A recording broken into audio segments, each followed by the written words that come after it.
Hi baseball fans, welcome to Dream Baseball Tours, where we plan, organize, and execute unforgettable baseball experiences. My name is Doug, and it's Final Four time! So the last couple weeks we've been doing our MLB Bracket Challenge, and we've gone from 30 teams all the way down to 4. So 4 finalists, and I'll talk about them in a second, but first, trivia! So, what was the first domed stadium to be used by Major League Baseball? So the first domed stadium in the MLB. And that answer at the end of the video.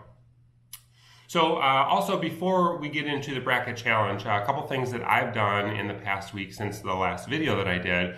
I went to Cincinnati and went to Great American Ballpark to watch the Pirates and the Reds get rained out. The game didn't get rained out ahead of time, so got in and was able to find my seat just to watch the rain come down and walk around the ballpark, but no game in Cincinnati that day. That was supposed to be their second game, so that was what it was. It happens sometime with baseball. That morning, though, I was in Louisville, and I got to go to the Louisville Slugger Museum, which was really cool. If you haven't been there before, that's an awesome experience for you, for any baseball fan. And let's see, this coming week, tomorrow, Saturday, I'm going to be going to Miller Park, watch the Cubs and the Brewers play, and that should be a lot of fun too. You've got the first place Brewers against the last place Cubs, 5 or 6 games into the season. So that's been a rivalry for the last couple of years, and it's going to be, I would imagine it's a sellout. It was really hard to get seats there, and so early in the season, and with the Brewers and the Cubs both making the playoffs last year, just should be a pretty good atmosphere up there. So I'm looking forward to that. So last week I talked about the game that was going on sale, the Kansas City Royals against the Detroit Tigers in Omaha. And I went online to look for tickets that Friday morning at 10 a.m. Central Time. And I did get a couple tickets, but oh my gosh, did it sell out fast. So if you were looking to go to that game, hopefully you were on in time. I think the lower bowl was all sold out in like 15 minutes. I would put 2 or 4 seats into my, to select them, and when I would go to the next screen to pay for them, they were gone already. So I had to work pretty quickly just to get some decent seats. But that should be exciting in June. So on to our Dream Baseball Tours MLB Bracket Challenge. Very surprised at the Final Four that we have. I'm not so surprised at Wrigley Field and Fenway, although I thought that Wrigley Field would potentially have a tough time with either Dodger Stadium, who was ranked ahead of them, or Busch Stadium. I thought that they would get through, and I also had a really good feeling about Fenway Park, but I did not see Kauffman Stadium or Target Field getting through. In fact, I thought that they both might lose 2 rounds ago to Coors Field. Target Field faced them before PNC, and I thought that Kauffman Stadium would lose to Petco, who was ranked ahead of them, and a lot of people think Petco is one of the top stadiums in baseball. But they both made it through by a landslide, and actually they both made it through over the 2 teams with a bye, the top 2 seeded teams, by a landslide. So Kauffman Stadium beat Oracle Park 81% to 19%, and Target Field made it over PNC 77% to 23%. So stunning upsets, I would say. Although there were some people that said if you've been to those stadiums, you wouldn't say that they were an upset. And I agree, they are nice parks, but PNC and Oracle being the top 2 seeds, I thought that they would advance.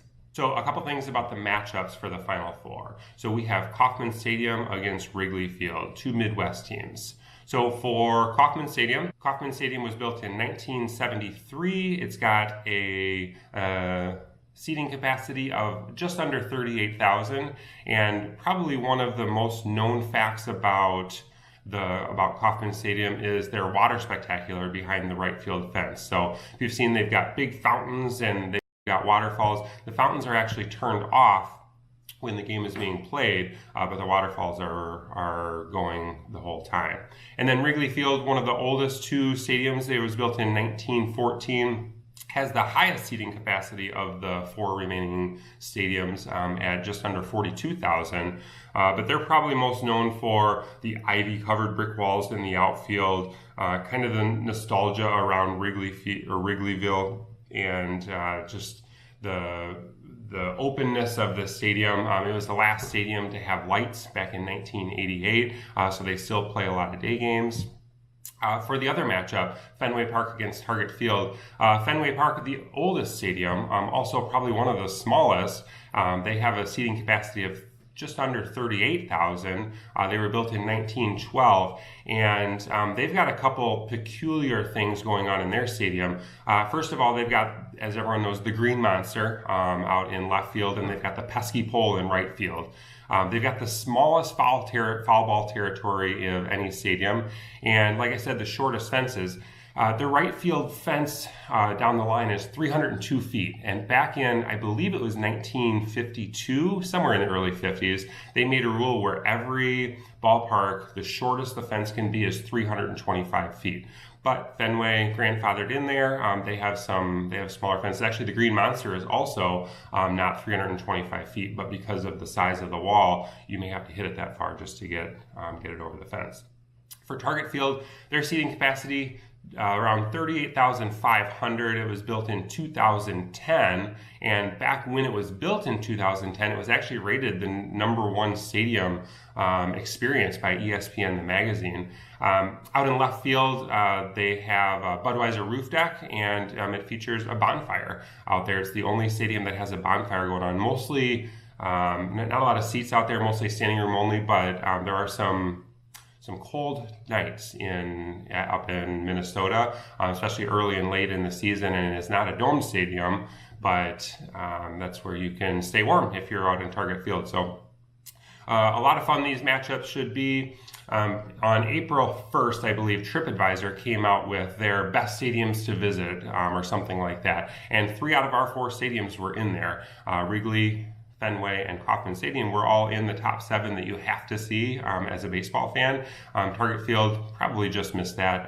They should be. They're definitely in the top 10, and I'm happy to see that they're in this. So should be exciting for this Final Four matchup. From a nostalgia and just an old-timers and history, I would say that Wrigley Field and Fenway are probably going to advance, but Target Field and Kauffman Stadium have been blowing through the competition in this bracket challenge, and although I'd be a little surprised, it wouldn't shock me anymore if they made it to the finals. So that should be fun. Okay, on to our trivia answer. The question was, what was the first domed stadium in the MLB? And the answer to that is the Astrodome. Back in 1965, it opened up, and it was also the first stadium to use artificial turf, known as AstroTurf, because it was used in the Astrodome. So the Astros used that from 1965 until 1999, and it was nicknamed the 8th wonder of the world, just because of the capacity and the size and the uniqueness of that dome. It eventually closed in 2008. It was definitely used for more than the Astros. The Oilers, even the Rockets used it. It was used for a lot of different events going on. I believe Selena's last concert was there. Lots of college football games. It even had a bowl game for a couple of years. WrestleMania 17 is where it drew the most people ever for the Astrodome, the record, and it was just under 68,000, I think 67,925 people. That was WrestleMania 17, where Stone Cold Steve Austin faced The Rock, and The Undertaker faced Triple H. A lot of great matchups back then if you're a wrestling fan. It is WrestleMania this weekend, so shout out to all of our wrestling fans out there. But the Astrodome no longer in business. They actually closed down. One of their also famous things that they did back after Hurricane Katrina, they housed what I think 25,000 people, or a lot of people went there to kind of seek shelter until they could, find a different place to live, or their homes could be uncovered by water or whatever they did. But that was really great that they could use that for that as well. So, so hopefully you knew that, and if you did, great. If not, hopefully you learned a little bit about the history of the Astrodome. And that is it for now. If you are watching this for the first time, please like our page, share it to other people so they can see this, and definitely go to our Facebook page at Dream Baseball Tours and vote. So I want to get as many votes as possible to see who we can get to advance to the finals here in a couple days. But until next time, thanks, and we'll talk to you later.